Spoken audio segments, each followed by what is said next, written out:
Kristin's about to tell you one of the things that she is giving up for January. And before she does that, let me add this. I am taking back one of the things I told you guys I was going to get off of in January. So I'm doing the whole dry January thing, which is challenging enough for a guy like me.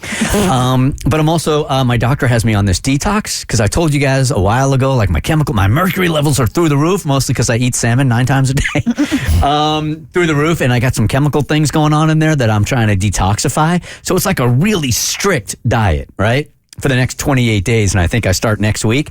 So I'm going to go ahead and I'm going to push the quitting the Effexor off for another month. It's just too much in January, man.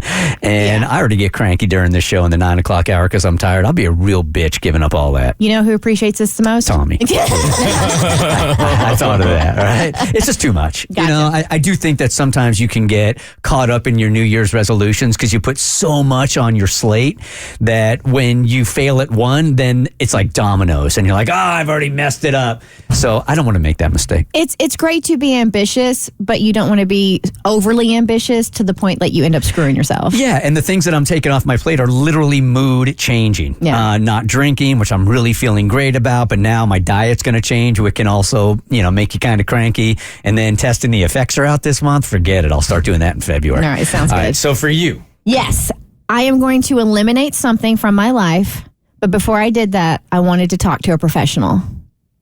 So, Cassie, I need you to grab the mic. You are our EVP of digital and marketing. You oversee our social media. You started as our social media director here on The Bert Show, and you have since spread your wings. I know this is like part of our job, and there is like a professional aspect of it. However, this app, I haven't opened, and I can't remember when, and I just opened it this morning to figure out how to delete it and deactivate it. Grindr. That's not social media. I want to get rid of X, formerly known as Twitter. Oh. And, I don't have like buku followers, but I got like 47,000 followers, which is like, somewhat decent. But yeah, I'm just like, I don't check it anymore. When I do check it, my feed is typically just a bunch of ads. It's not the actual people I follow. And yeah, I was wondering, do I just go ahead and bite the bullet and just get rid of it? Because I spend most of my time, I do spend an inordinate amount of time on social media, and honestly, that's just on Instagram. I do think that we have maybe it's just me and you. I have a tendency to use the excuse that I need social media because of our jobs, but then I get glued to it and sucked in. That has nothing to do with the job whatsoever. Oh, of course. Yeah, no, I mean, do I use it for work? Yes. Do I primarily use it for work? No. I just love showing you guys how cute my son is. Fair enough. Right? All right. So, is it a mistake to delete X, formerly known as Twitter? I think it would be a mistake to delete your account. I don't think it's a mistake to delete the app. And so what I mean by this is I would leave your account and all your followers live in case you change your mind down the line or there is a message you want to send out. But I think the whole point of social media is to engage in a community. And if you're not using it for that, but you have a community, you're engaging with people on like Instagram, well, that's your spot. I mean, you have Facebook. I'm sure you're not engaging with people on there every day. No, because people are mean. Exactly. So like go where you feel good engaging with people. And that way you're still doing stuff for the job. You're still getting joy out of it. So I would say delete it, but I would leave your account intact. Maybe I want to deactivate my account because what's the point? Because then, here's where also our digital footprint is a little larger than most because of what we do for a living. We record ourselves every single day, tons of videos on YouTube, Facebook, all that stuff.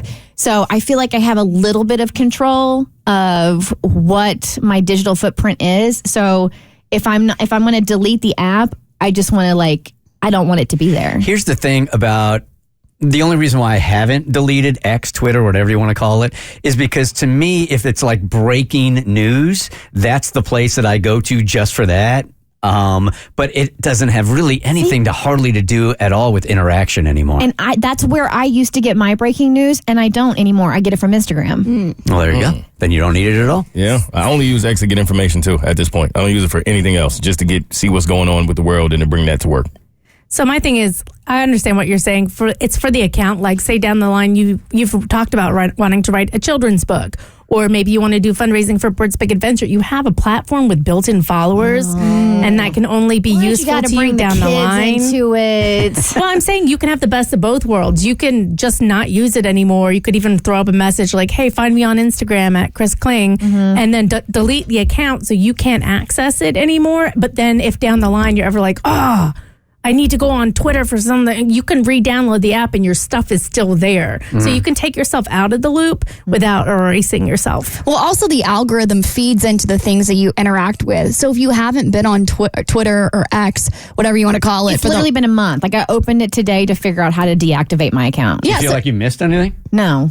There you go. Well, but the algorithm will feed you things that you want to see. Like, for example, if I have a break where I'm just looking at Twitter and I like one fan edit of the new Hunger Games film, now all of a sudden I'm on the Hunger Games side of Twitter and I'm getting all these fun conspiracy theories to look at and like other prequels that may come out. So I think like if you want to do something like write a children's book, maybe find that corner of Twitter and start interacting with it, and maybe that's how you'll fall down the rabbit hole of finding that community where it's actually going to be of value to you. It's just, I think it's an unhealthy platform. I think that a lot of people like to provoke others on it, just for the sake of provoking. In our case, it can be used sort of against us for passive aggressiveness, or, it's just another place where you have to kind of protect yourself. Which is why I haven't posted anything since November 28th. Right? So let it go. You don't need it. Delete. Well, I never check it. So to me, deleting, I don't feel like I accomplished anything. It's the deactivating that I would feel like I accomplished something. Like literally just getting rid of it. Poof, I'm gone. The Bert Show.